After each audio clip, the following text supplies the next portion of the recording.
আমরা বলছি না যে হচ্ছে ৭২ সংবিধানকে ভেঙে দিচ্ছি, আমরা বলতেছি এই পুরো ভিত্তিটাকে আমরা ভেঙে দিতে চাচ্ছি, ভেঙে নতুন ভাবে গড়তে চাচ্ছি।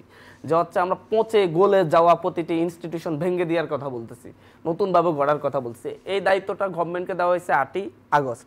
গভর্নমেন্টকে আমরা আনুষ্ঠানিক কোনো স্বীকৃতি দিয়ে এই দায়িত্বগুলো বুঝিয়ে দিইনি, আনুষ্ঠানিকভাবে অনানুষ্ঠানিকভাবে আমরা দিয়েছি। ছাত্র নেতারা গণ অভ্যুত্থান করেছে, ডক্টর মোহাম্মদ ইউনূসকে আহ্বান করেছে এই দেশে সরকার গঠন করার জন্য, অভ্যুত্থান পরবর্তী সরকারের নেতৃত্ব দেওয়ার জন্য উনি এসেছেন। কিন্তু ওনাকে কি কি দায়িত্ব দেওয়া হয়েছে এই গণ অভ্যুত্থানের পক্ষ থেকে, এই গণ অভ্যুত্থানের কৃষক, শ্রমিক, খেটে খাওয়া মজুর থেকে শুরু করে ছাত্ররা পর্যন্ত যারাই রাজপথে নেমেছে, যারা জীবন দিচ্ছে, তারা কি কি দায়িত্ব ডক্টর মোহাম্মদ ইউনূসের সরকারকে দিয়েছে সেটা আনুষ্ঠানিকভাবে দেওয়া হয়নি।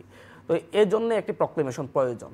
এখন এই প্রক্লেমেশন কথা বলবে হচ্ছে ২৪, আমাদেরকে বাধ্য করা হয়েছে যে ২৪-এ মানুষকে জীবন দিতে বাধ্য করা হয়েছে বিভিন্ন ঘটনার পরিক্রমায়, এবং সে বাধ্যর পরে এরা জীবন দিয়েছে একটা লক্ষ্য উদ্দেশ্যকে স্থির করে। সেই লক্ষ্য উদ্দেশ্যগুলা এই ঘোষণাপত্রে লিপিবদ্ধ থাকবে।